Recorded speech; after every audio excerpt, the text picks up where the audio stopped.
Hey, it's Mac with PriceActionTradingSystem.com. And it's Monday, it's March 12th. This will be our chart lesson for the day. And this one's going to be pretty quick.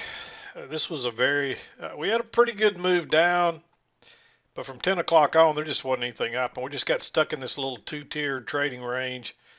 And there just wasn't a whole lot of opportunity to trade this. Um, by the time you got anything moving again, it was, after 2 o'clock. So, um, not much happening today. I just didn't see a whole lot that I thought was worth risking, and um,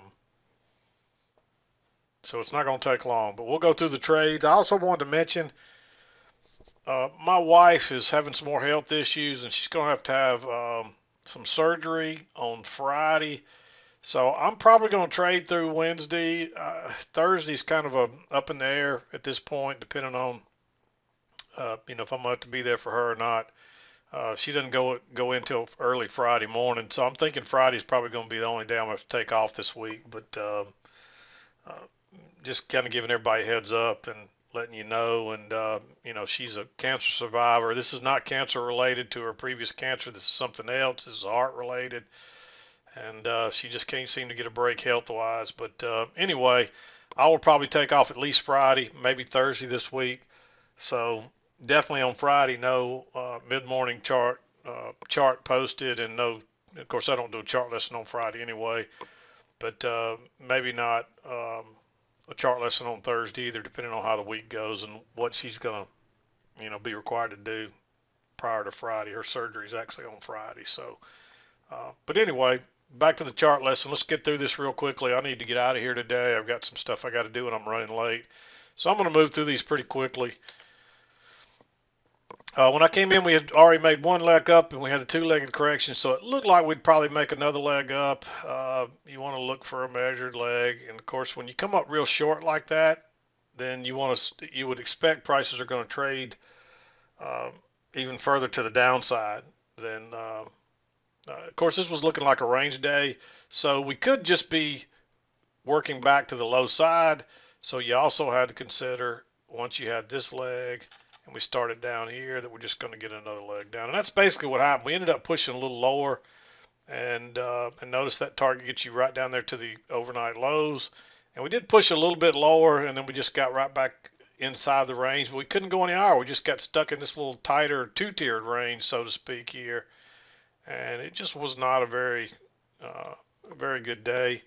We spent most of the day in this probably about a 4 or 5 point range right there. But we spent most of the time in the middle of that. So you didn't really get, the only way you can trade this safely is to get an entry off the low or an entry off the highs. And you just didn't get that today. So let's talk about these trades and we'll wrap it up. Get these out of the way. When I came in, we were headed back up here. We already had a break of this little channel. It didn't appear that we went right on through if you drew a trend line off that. So you got to assume that's out of play. So notice what happens. You get a low, then a first entry, you push through the EMA, pull back, you get a failed second entry short right at the EMA. That's usually a good reversal pattern. You want to take that to the long side. Um, you don't really get a big runner out of this, but it's an easy scalp. And then of course we're moving up, and then we turn back down again.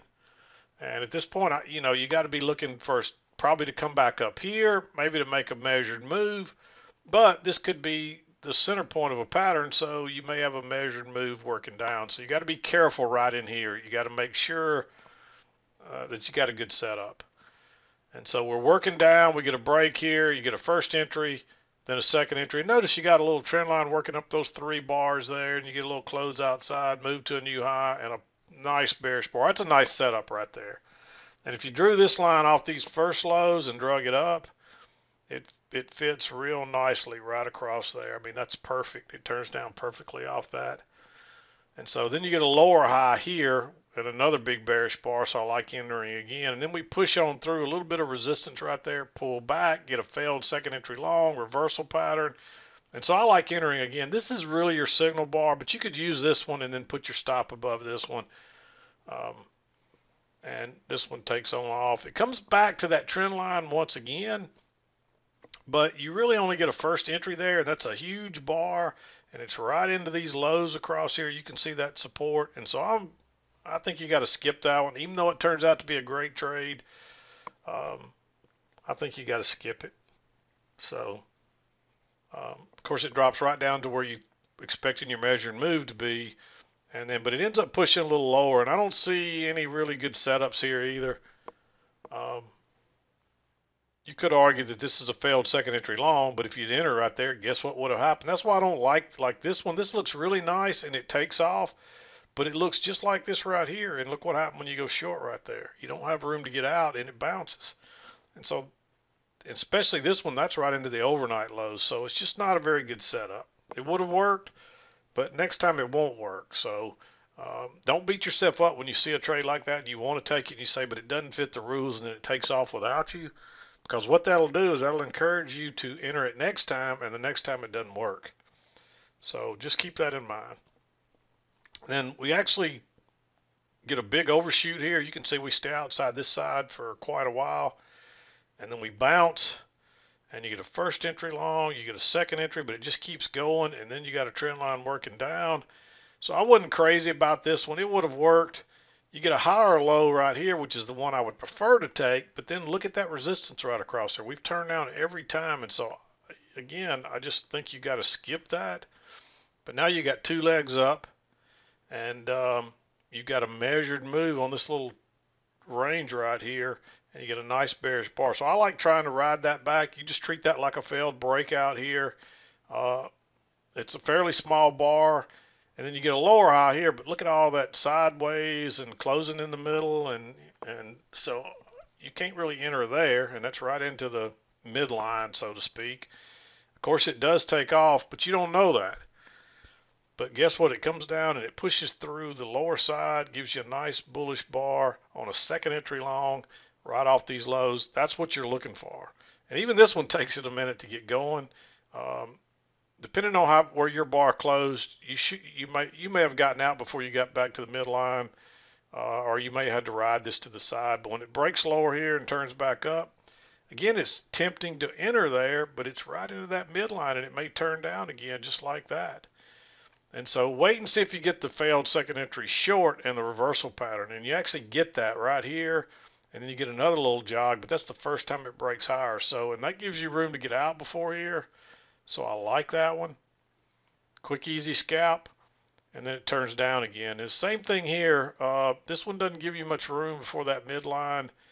This one doesn't give you much room before here. And of course it goes lower, but you don't know it's going to do that. So you just have to kind of ride that one out. There is a failed second entry long here, but again, it's into these, a little double bottom, and you see it doesn't go very far before it reverses. So you just didn't get a whole lot of really clear entries today, and it's frustrating. But you're gonna have days like this, especially around rollover. This is not uncommon for a rollover day, rollover period. This is not necessarily a rollover day, but the next, another day or two is still part of rollover. People moving from one contract to the next, and so you're going to see some stuff like this, so just be prepared for it. It gets kind of slow sometimes. Sometimes you'll still have a big rally, so we still trade it, but you just never know.